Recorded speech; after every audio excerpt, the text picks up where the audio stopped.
말씀 보도록 하겠습니다. 오늘 주신 하나님의 말씀 빌립보서 3장 17절에서 4장 1절까지의 말씀입니다. 빌립보서 3장 17절에서 4장 1절까지의 말씀, 제가 가진 성경책 시향성경 322페이지가 되겠습니다.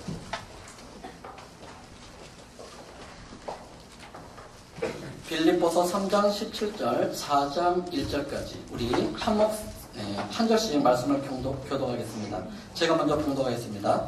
형제들아, 너희는 함께 나를 본받으라. 그리고 너희가 우리를 본받은 것처럼 그와 같이 행하는 자들을 눈여겨보라.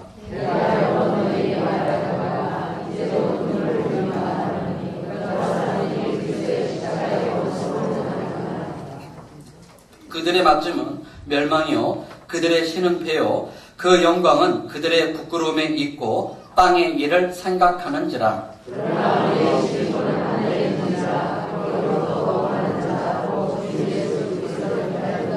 그는 만물을 자기에게 복종하게 하실 수 있는 자의 역사로 우리의 낮은 몸을 자기 영광의 몸의 형체와 같이 변하게 하시리라. 그러므로 나의 사랑하고 사모하는 형제들, 나의 기쁨이요 면류가 아닌 사랑하는 자들아, 이와 같이 주 안에 서라. 아멘. 우리 다시 한번 인사 나누겠습니다. 이렇게 인사 나눴으면 좋겠습니다. 주님 안에 견고히 섭시다.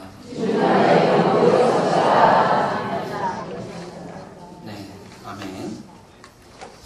이 세상에 존재하는 것들이 자기가 있어야 될 위치에 견고히 서 있는 것이 참으로 아름답습니다. 하나의 집도 건물도 마찬가지죠. 그 기초 튼튼한 곳에 아름답게 든든히 그 자리를 지키고 있는 것이 얼마나 아름다운지요. 그런데 이것이 항상 그렇지 않음을 보게 될 때 안타깝죠. 얼마 전인가요? 일본에서도 조그만한 그 지진이 일어나니까는 그 사진을 보니까 아파트가 그냥 반으로 기가 막히게 쫙 쪼개져 있는 모습을 보았습니다. 또 그뿐인가요? 한평생 자기의 삶에 터전했던 그 집이 온데간데 없어지는 것들을 보게 되죠. 또 네팔, 또 저기 멀리 남미. 그렇습니다.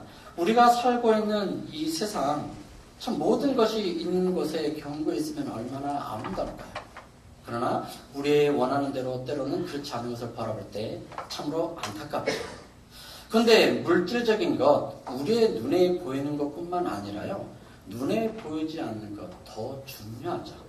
올해 이제 가정의 달인데 우리의 가정, 눈에 보이지는 않죠. 그러나 이 가정이라는 그 축복 가운데, 사랑 가운데 견고하게 서 있으면 이게 얼마나 아름다운가요? 남편은 남편이 있어야 될 자리에, 아내는 아내 있어야 될 자리에, 또 자녀들은 자녀들이 있어야 할 자리에 서로 의지하고 격려하고 사랑하면서 서로 위하면서 이 가정을 지켜나가는 것, 견고히 세워나가는 것이 얼마나 아름다운가요? 그러나 요즘 이 시대를 바라보면 얼마나 안타까운 일이 많죠.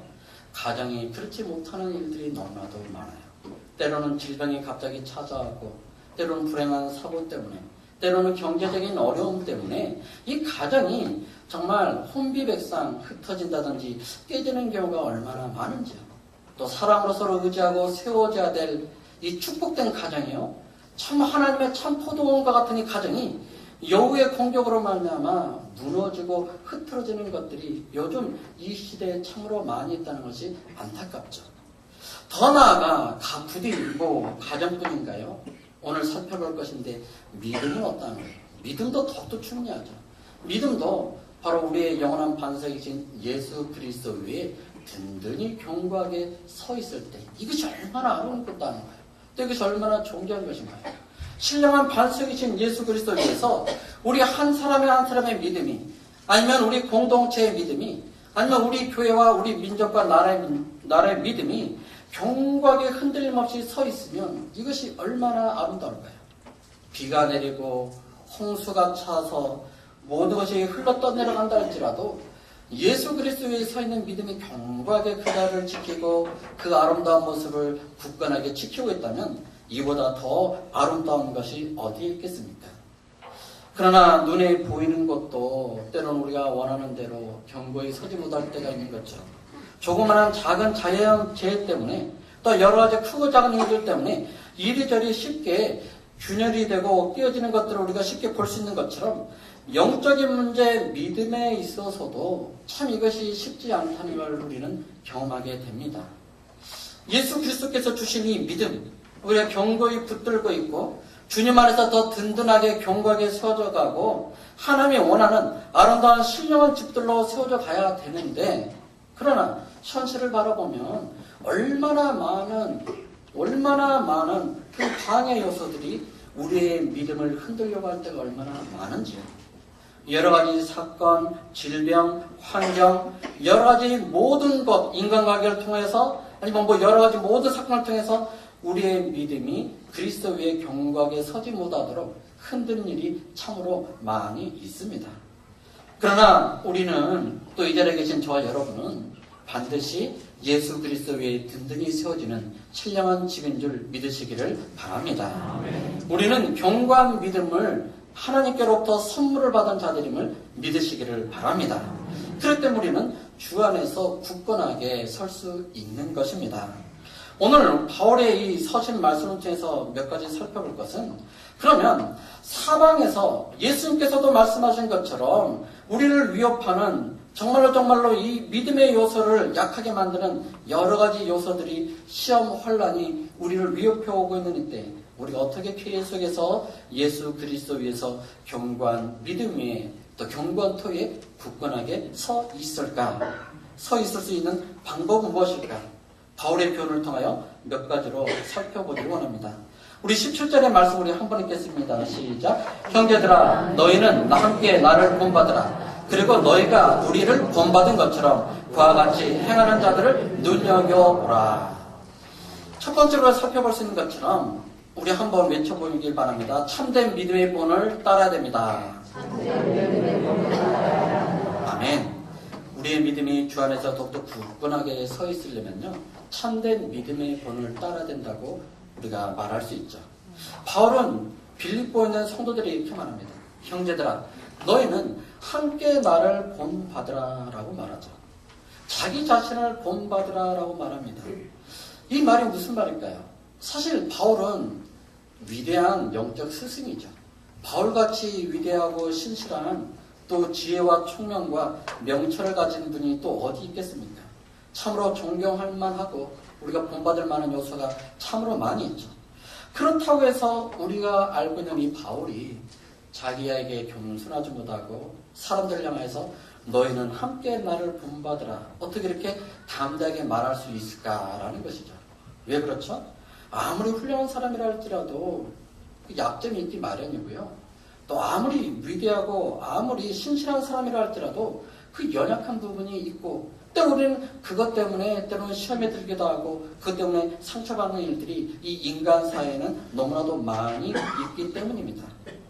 그러면 바울이 이렇게 당당하게 자신감 넘치게 너희는 함께 나를 본받으라 라고 이렇게 외치는 이유가 어디 있는 것인가요? 자기 우월의식에서 나온 것인가요? 결코 그렇지 않죠. 바울도 완전하지 않다고 자신이 고백합니다. 12절의 말씀에 보니까 그는 자신이 완전한 사람이 아님을 고백하죠.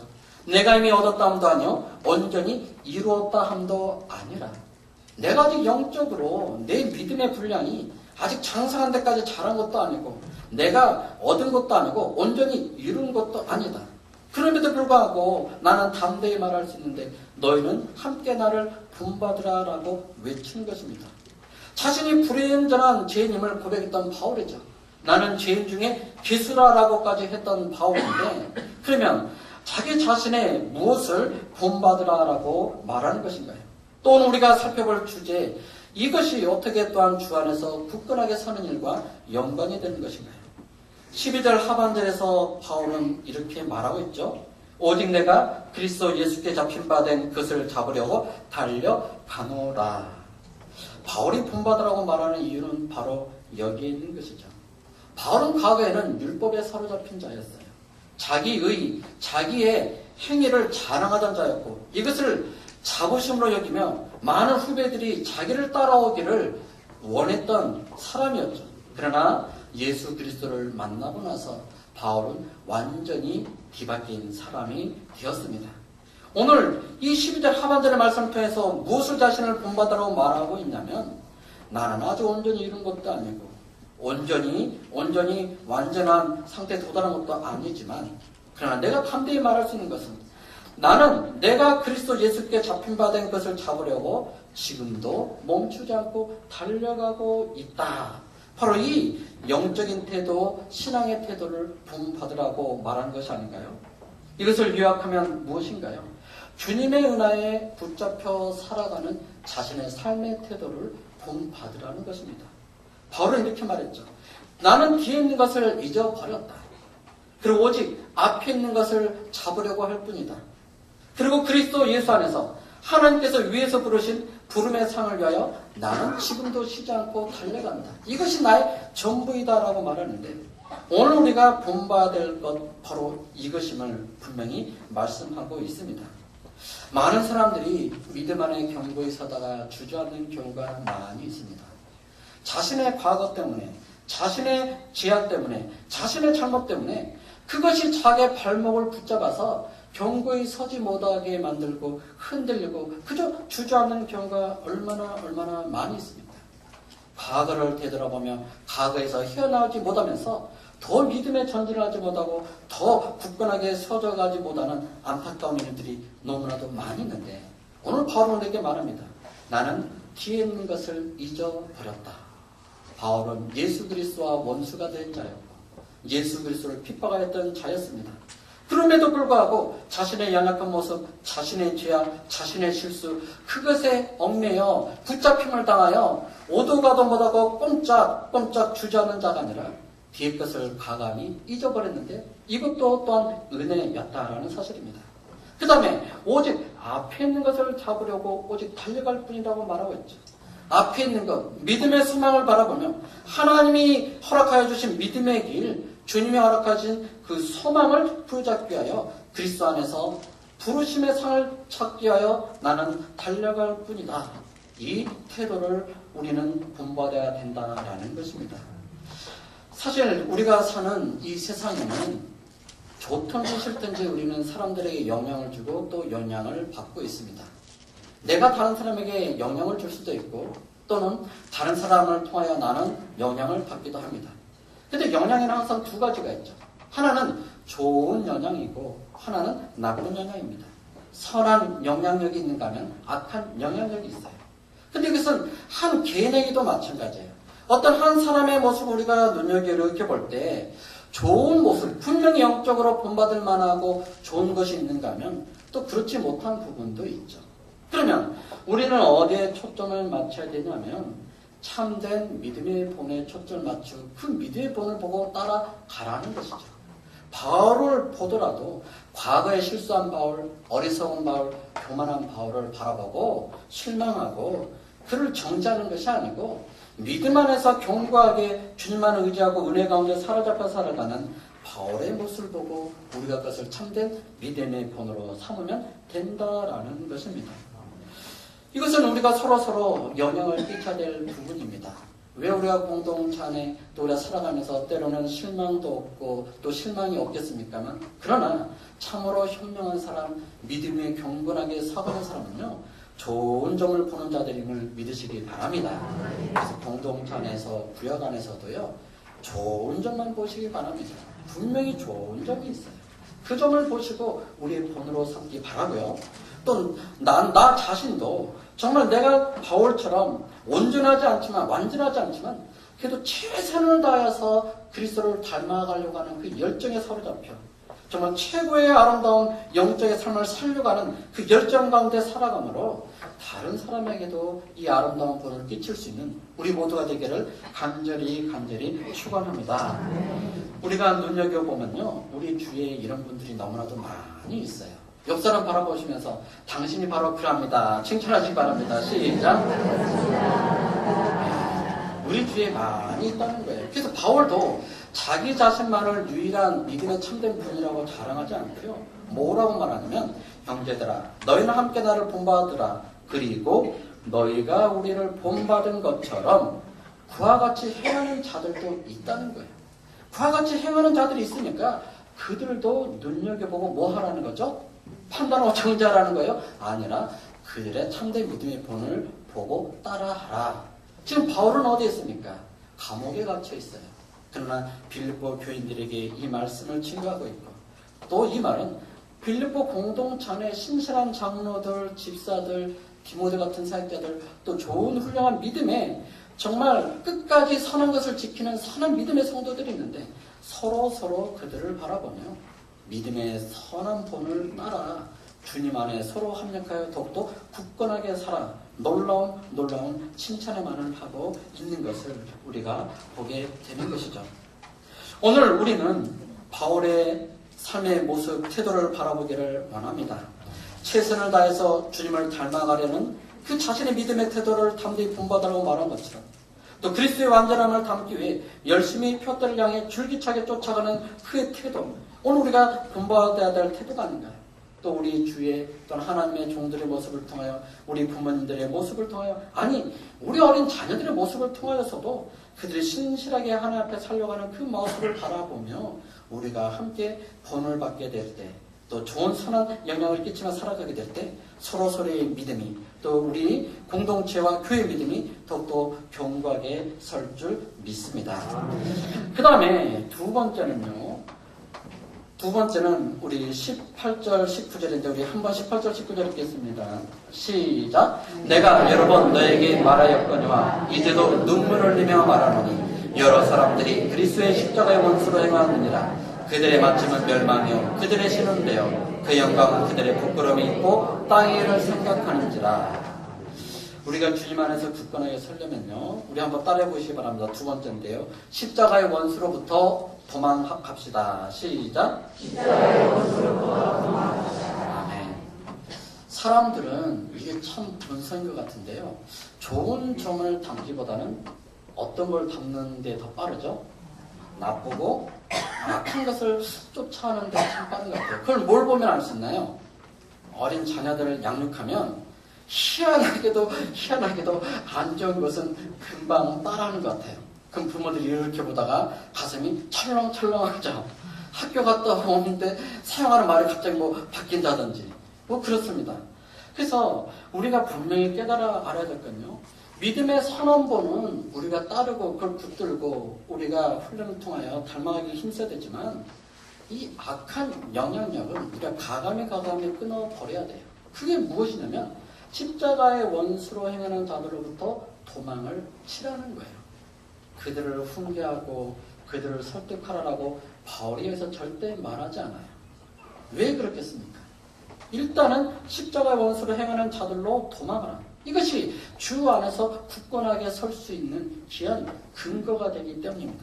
이 말씀을 무슨 말인지 이해가 되실 거예요.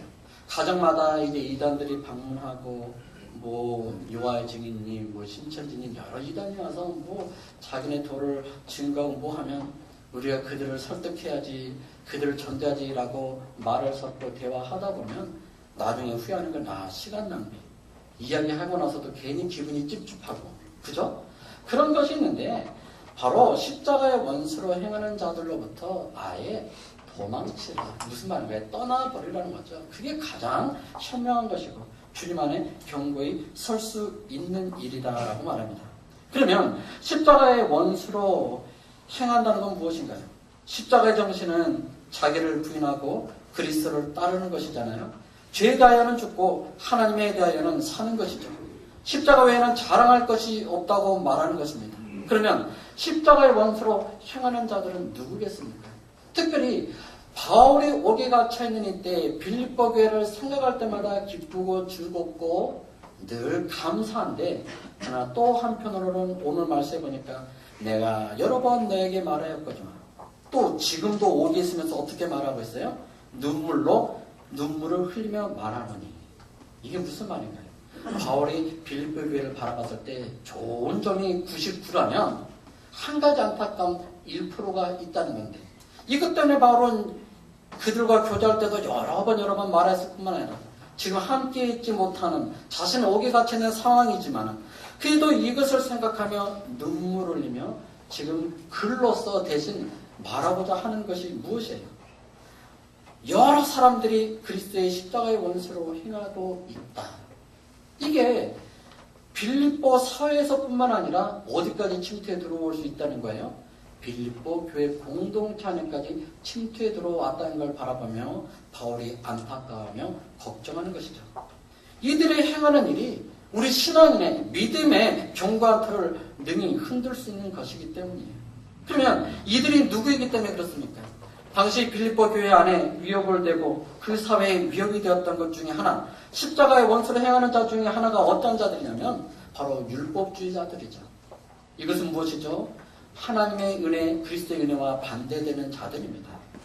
예수님의 은혜, 십자가의 은혜는 오직 주님의 보혈로 우리가 제산받고 구원을 얻고 믿음의 경고에 서간다라는 것인데, 그런 율법자들은 그렇지 않죠. 그것만 가지고는 안 돼. 그거 외에 우리가 율법을 추가해야 돼. 율법을 열심을 지키고 우리의 공로가 있어야 우리의 믿음의 경과에 설 수 있고 우리가 하나님 나라에 안전하게 거할 수 있어라고 말하면서 이 그리스도 십자가 중심의 믿음을 몰래 야금야금 파먹으며 그 경고한 틀을 흔들려고 하는 이 율법주의자들이 분명히 있다는 거죠. 바울은 그들을 향하여 그들이 십자가의 원수로 행하는 자들이다라고 말하고 있습니다. 그 다음에 또 어떤 자들이냐면요, 반도덕주의자들이 또 있었는데, 이들은 영지주의자들로 대표되는 자들인데요, 이미 이들은 초대교회 때부터 있었던 유명한 이단이죠. 이들은 창조의 처음부터 두 가지 실체만 있다고 합니다. 하나는 영적인 거고 하나는 물질적인 거다. 영적인 것은 모두가 선하고 물질적인 것은 항상 악한 것이다. 그러나 인간은 영혼과 물질로 이루어졌다라고 말하면서 우리의 영혼 속사람은 선하지만 우리의 육신은 물질로 되어 있기 때문에 악한 것이다. 그 때문에 우리의 육신은 뭘 해도 악할 뿐이다라는 거예요. 무슨 말하면 뭘 해도 선한 것을 할 수 없다라는 것입니다. 그래서 뭐라고 하면 본래부터 육신은 악한 거기 때문에 육신으로 범죄하고 탐욕을 채우고 종욕들을 행하는 이 모든 것은 어쩔 수 없는 것이다. 이것은 우리의 영혼에 아무런 영향을 끼치지 못한 것이다. 그럼에도 불구하고 영혼 깨끗하고 영혼 거룩한 것으로 존재한다라고 이렇게 가르치면서 성도들을 반도덕적으로 하나님 앞에 경건하게 살지 못하도록 유혹하는 십자가의 원수를 행하는 자들이 여전히 있었다라는 것입니다. 오늘 이들에 대하여 바울은 명확하게 이들의 특징을 말하면서 결코 이들을 본받지 말고 이들로부터 도망을 치라라고 말하죠. 왜냐하면 이들의 특징은, 이들의 마지막은 어떤 존재냐면 십자가의 원수로 행하는 자들의 미래는 멸망이기 때문이라고 바울이 분명히 말하고 있습니다. 그들의 마지막은 결국은 멸망뿐인데 왜 그것을 본받으려고 하느냐? 왜 그것이 너희 가운데 침투하는 것을 용납하느냐? 그것으로부터 도망쳐 나오라라고 담대하게 외치는 것이죠. 좋은 나무가 나쁜 열매를 맺을 수 없고 못된 나무가 아름다운 열매를 맺을 수 없느니라. 아름다운 열매를 맺지 아니하는 나무마다 찍혀 불에 던져지느니라. 이러므로 그들의 열매로 그들을 알리라. 예수님의 말씀인데 십자가의 원수를 행하는 자들의 열매, 그 마지막은 멸망이다. 그렇기 때문에 그들을 가까이 하지 말라는 거죠. 그 다음에 둘째, 이들은 어떤 특징이냐면 저들은 자신들의 배를 신으로 섬기는 자들이다라고 말합니다. 굉장히 육적이고 탐욕적이고 정욕적인 자들이라는 거예요. 자기의 배만 위하여, 자기의 종력에 처지는 것만 위하여, 자기의 육신의 즐거움만 위하여 거기에 인생을 올인하며 살아가는 자들이다. 이와 같은 자들은 우리 주 그리스도를 섬기지 아니하고 다만 자기들의 배만 섬기나니 교활한 말과 아첨하는 말로 순진한 자들의 마음을 미혹하는 자들이라는 걸 알게 되죠. 이는 가만히 들어온 사람 몇이 있습니다. 그들은 옛적부터 이 판결을 받기로 미리 기록된 자니 경건하지 아니하여 우리 하나님의 은혜를 도리어 방탕한 것으로 바꾸고 홀로 하나이신 주제 곧 우리 주 예수 그리스도를 부인하는 자들이 바로 십자가의 원수로 행하는 자들입니다. 또 이들은 그들의 영광은 부끄러움이에요. 그들은 부끄러움을 자랑하는 자들이라는 거죠. 여기서 부끄럽다는 것은 벌거벗은 사람, 벌거벗어서 은밀한 부위를 가리킬 때 쓰는 그 부끄러움을 말하는 거죠. 자기 수치의 거품을 뿜는 바다에 거친 물결이여 영원히 예비된 캄캄한 흑암으로 돌아갈 유리하는 별들이다. 영원히 예비된 캄캄한 흑암 어딘가요? 영원한 지옥에 내어던져 그곳에서 유리할 존재들이 십자가의 원수를 행하는 자들이다. 또 이들은 땅의 일만을 생각하는 자들이죠.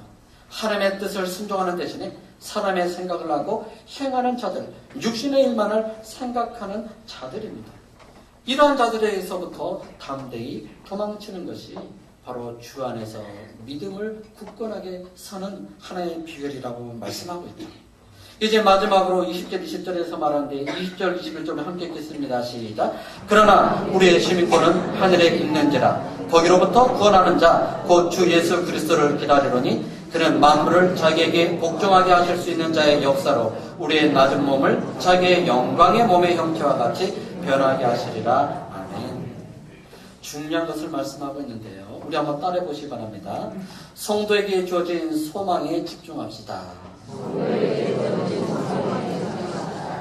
주 안에 굳게 설 수 있는 세 번째 비결을 20절, 21절에서 찾아볼 수 있는데요. 재림하실 주님이 이미 성도에게 허락하여 주신 그 소망에 집중하는 것이 주님 안에 굳건하게 설 수 있는 비결이라는 것을 말씀하고 있습니다. 특별히 바울은 이것을 첫 번째로는 영원한 하늘의 시민권을 소망하라라고 말하면서 우리에게 권면하고 있죠. 빌립보는 로마의 식민지였습니다. 그래서 빌립보인들은 이 시민권이 무엇인지 어떤 혜택을 주는지 분명히 알고 있죠. 원래 마게도냐에 있었던 이 빌립보는 로마의 시민권자들이 아니었어요. 그러나 로마는 자기의 영토와 자기의 나라를 확장시키면서 교통 요청지에 커다란 도시를 확장시키며 또 그곳을 잘 방어하기 위하여 그곳에 있는 주민들을 군대로 모집했는데요. 그냥 모집하면 안 되니까 21년 동안 잘 군대에 복무하면 로마의 시민권을 허락해주는 특혜를 베풀어줬어요. 그래서 빌립보에는 로마의 군대 나가 열심히 싸나다가 21년의 모든 복무기간을 마치고 쉬면서 안락한 편안한 삶을 살아는 그 휴직한 그 군대에서 퇴역한 그 군인들이 많이 모여서 편안하게 살던 것입니다. 이들은 원래 로마의 시민권자는 아니었죠. 그러나 이들은 그들의 수고로 로마의 시민권을 얻은 자가 되었습니다. 그러면 로마의 시민권을 얻었다는 것은 무슨 말이냐면 로마의 행정관이 이 빌립보를 통치하고 주민 빌립보의 주민들은 로마의 사람들과 똑같은 옷을 입을 수 있고요. 또 로마가 사용하는 라틴어 공용 언어 라틴어로 말해야 되고 또 로마의 법을 따르면서 철저하게 로마의 시민권자로 살아가야 된다는 것이죠. 그러니 이들이 얼마나 그들 가운데 자부심이 컸겠어요. 자신들도 로마 시민처럼 똑같은 옷을 입고 법을 지키며 똑같은 행정 통치 안에 지배를 받고 똑같은 권리와 권세를 누리고 있으니 이것이 얼마나 그들에게 자부심입니다. 그래서 빌립보 사람들이 로마의 시민권자로 산다는 것이 얼마나 중요하고 이것이 얼마나 귀한 것인지 알 수 있는데 오늘 바울은 여기에 대해서 뭐라고 말하냐면 너희는 하늘의 시민권자라. 우리의 시민권은 하늘에 있는 자라. 무슨 말인가요? 그러니 하늘의 시민권자로서 이 땅에서 살자라는 것이죠. 누가 하늘의 시민권자로 살아갈 수 있는 것입니까? 주님이 우리에게 가르쳐주신 그 하늘의 시민권의 가치를 깨닫는 자, 이것이 얼마나 귀한지 아는 자, 주님이 주신 상급이 얼마나 진짜이고 이것이 얼마나 소중한지 아는 자가 하늘의 시민권자로 이 세상에서도 살아갈 수 있어요.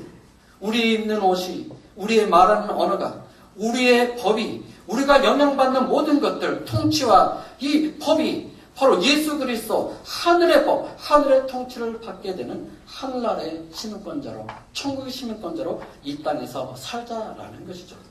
그렇기 때문에 하늘의 시민권자로 살아가는 자들은 하늘의 주만 사모하는 자들이죠. 보물을 땅에 쌓아두지 않고 하늘에 쌓아놓습니다. 일시적인 것이 아니라 영원한 것을 중요하게 여기며 살아가죠. 또 땅의 것이 아니라 위의 것을 바라보며 그것을 붙잡으며 담대히 나아가게 됩니다. 그 다음에 바울은 21절에서 영광스러운 몸을 소망해라 라고 말합니다. 우리의 시민권은 우리의 신분이 변했죠.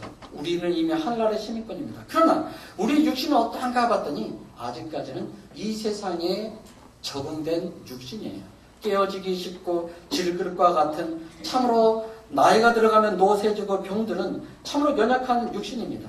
그러나 우리가 소망을 가지고 그리스도 위에 굳건하게 설 수 있는 것은 우리의 이 연약한 모습, 우리의 불편한 모습, 우리의 이 깨어질 수밖에 없는 육신도 예수님이 영광스러운 몸, 자신의 영광스러운 몸처럼 우리의 몸을 영광스럽게 가져다 줄 날이 있다는 거예요. 우리의 시민권에 맞게 시민권자에 합당한 그 몸을 주님이 가져다 줄 때가 우리에게 있다는 겁니다. 그러니 우리가 이것을 집중하며 소망하며 살아가게 되면 왜 우리가 흔들리고 요동칠 수 있겠습니까? 그러나 성도 여러분, 예수님께서 분명히 말한 것처럼요, 이 세상은 반드시 믿음을 흔드는 역사는 계속해서 일어날 것입니다. 예수님이 오시는 날까지 있을 거예요. 그래서 주님도 너희가 세상에서는 환난을 당할 것이라고 말씀하셨고, 또 바울은 우리가 사방으로 우겨싸움을 당할 때도 있을 것이라고 말합니다. 그러나 중요한 건 사방에서 우리가 위협을 당하여도 우리는 결코 쓰러지는 자들이 아님을 믿으시기를 바랍니다. 또 사방으로 우겨싸움을 당해도 우리는 무너지는 자들이 아니라 오히려 더 그리스도 위에서 견고한 믿음으로 세워지는 자들임을 믿으시기를 바랍니다. 그렇기 때문에 우리는 늘 예수 그리스도 안에 소망을 둬야 되고 주님 안에 굳건하게 서야 됩니다. 주님 안에 산다는 말은 많은 뜻을 포함하고 있어요. 주와 함께 서라는 말입니다. 주님 때문에 더 견고히 서라는 말이고, 주로 말미암아 든든히 서라는 말이고, 주님으로 인하여 견고하게 서라는 이 모든 말에 다 포함된 말이에요. 그 때문에 우리가 주님 안에 견고하게 서야 될 줄 믿습니다. 참된 믿음의 본을 따르는 것이 주 안에서 굳건하게 서는 비결임을 믿으시기 바랍니다. 십자가의 원수로부터 담대히 도망하시기 바랍니다. 성도에게 주어진 소망에 집중하며 하늘의 시민권을 소망하고 영광스러운 몸을 소망하며 주님 안에서 주님과 함께 주님 때문에 주로 말미암아 주님으로 인하여 믿음 안에 견고히 서가는 참으로 신령한 집들, 복된 우리의 믿음의 가정들이 되기를 간절히 축원합니다.